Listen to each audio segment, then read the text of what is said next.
अभी रिटायर होंगे उनको क्या मिलेगा। और आज जो व्यक्ति रिटायर हुए हैं, जिन्हें एनपीए के रूम में 2750 रुपए मिलते थे, 500 के करीब सरकारी कर्मचारी जो रिटायर हुए आज 25 से 30 हजार रुपया per month old pension scheme के रूप में प्राप्त कर रहे हैं। एनपीए का 9,000 करोड़ रुपया पड़ा है सरकारी कर्मचारी अधिकारियों का। मैंने उनको और उनको पैसा देना है, लेने की नहीं, वो तो देना है क्योंकि वो तो क्लेम है हमारा।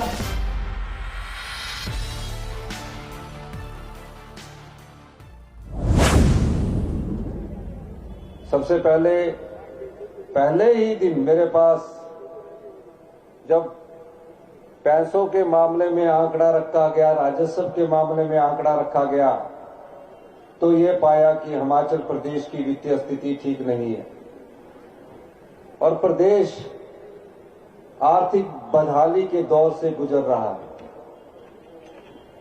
मैंने कहा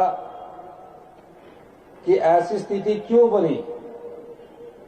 उन्होंने कहा कि पिछली कई सालों से हमने अपने राजस्व की तरफ ध्यान नहीं दिया और हम सरकारें कर्ज पर कर्ज लेकर चलाते रहे। मैंने उनसे पूछा, ये तो कांग्रेस की सरकार आ गई है, अगर भारतीय जनता पार्टी की सरकार आती तो क्या करती। वो तो अपने आप को डबल इंजन की सरकार कहते थे, केंद्र में उनकी सरकार थी। तो उन्होंने कहा कि उन्होंने 2022-23 में 14,000 करोड़ रुपए का कर्ज ले रखा था। अब अगले दिनचर्या के काम करने के लिए और सरकारी कर्मचारियों को और अधिकारियों को वेतन देने के लिए भी हमारे पास पैसा नहीं था। उन हालात को हमने समझा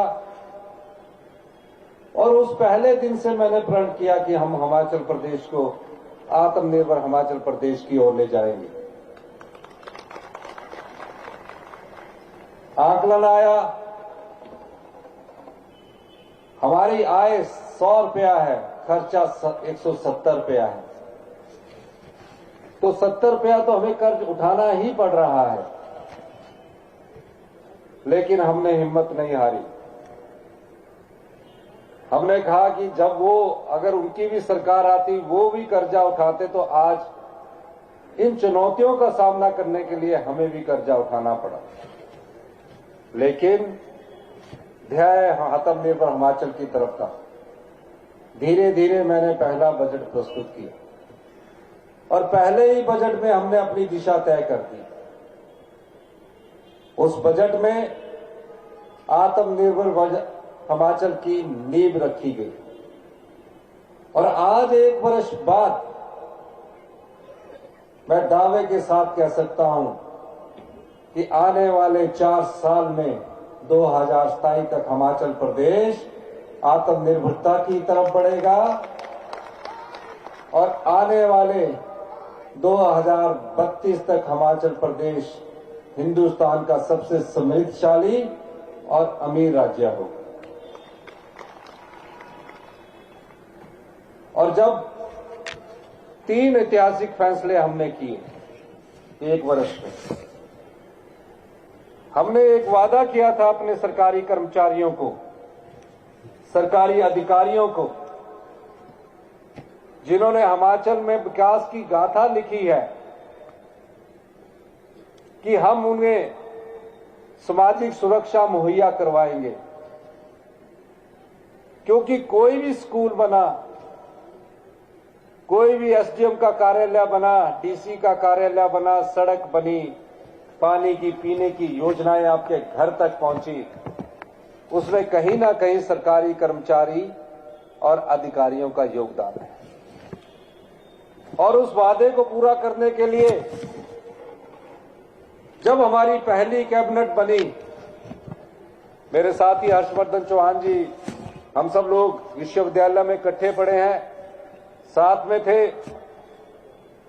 हमारे पास कहा गया कि अगर आप इन सरकारी कर्मचारी और अधिकारियों को ओल्ड पेंशन स्कीम देंगे तो साल में 1,000 करोड़ रुपए का आर्थिक बोझ पड़ेगा।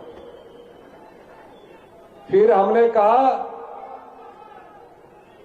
कि क्या सरकारी कर्मचारी और जो अधिकारी है उनका सामाजिक सुरक्षा मिलनी चाहिए कि नहीं मिलनी चाहिए।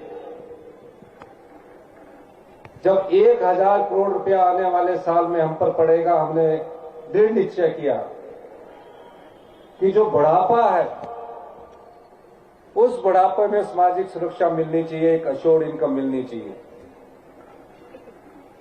और 9,000 करोड़ इन सरकारी कर्मचारियों का केंद्र सरकार के पास एनपीए के रूप में पड़ा है। और मुझे खुशी इस बात की है कि हमने सरकारी कर्मचारी और अधिकारियों को अर्थात आर्थिक बदहाली के बाद भी उन्हें ओल्ड पेंशन स्कीम दी, जिसे आज हमने लागू किया। ये इसलिए नहीं किया कि हमें इनसे राजनीतिक वोट चाहिए। चुनाव तो खत्म हो चुके थे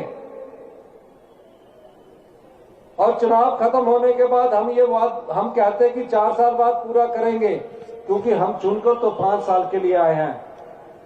लेकिन मेरे मन में एक विश्वास था, क्योंकि मैं भी सरकारी कर्मचारी का बेटा हूं। मैंने सोचा जो बेचारे अभी रिटायर होंगे उनको क्या मिलेगा। और आज जो व्यक्ति रिटायर हुए हैं, जिन्हें एनपीए के रूप में 2750 रुपए मिलते थे, 500 के करीब सरकारी कर्मचारी जो रिटायर हुए आज 25 से 30,000 रुपया per month old pension scheme के रूप में प्राप्त कर रहे हैं। ये पहला ऐतिहासिक निर्णय था। तो हम बार बार ये कह रहे हैं कि हम सत्ता में सत्ता सुख के लिए नहीं आए हैं, हम व्यवस्था परिवर्तन करने के लिए आए हैं। और इस व्यवस्था परिवर्तन से हम आत्मनिर्भर हिमाचल की नींव रख रहे हैं। ये हमारा ध्येय है। अब हमारा जो केंद्रीय कानून के हिसाब से जो आपदा आई, उसमें हमारे जितने रोड टूट गए, वो हमारा अधिकार है। हमने कानून के दायरे में रह के 9,907 करोड़ रुपए का क्लेम भरा। मैं गृह मंत्री जी से मिला, अभी मैं गृह मंत्री जी से मिलने के बाद आज सीधा दिल्ली से यहाँ आ रहा हूं। मैंने कहा ये हमारा अधिकार है, आप हमें पैसे दीजिए, क्योंकि वो भी सरकार है और उनको पैसा देना है। ये नहीं कि नहीं, वो तो देना है, क्योंकि वो तो क्लेम है हमारा।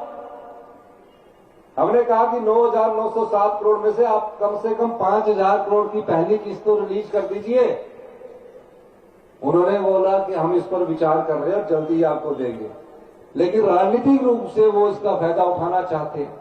हमने तो लोगों को बांट दिया, लेकिन हम अपने अधिकार की लड़ाई भी लड़ेंगे। एनपीए का 9,000 करोड़ रुपया पड़ा है सरकारी कर्मचारी अधिकारियों का। मैंने उनसे ये भी कहा कि 9,000 करोड़ जो एनपीए का पड़ा है वो भी हमारे सरकार को मिलना चाहिए। वो हमारे लोगों का पैसा है, हमारे सरकारी कर्मचारियों का पैसा है, अधिकारियों का पैसा है।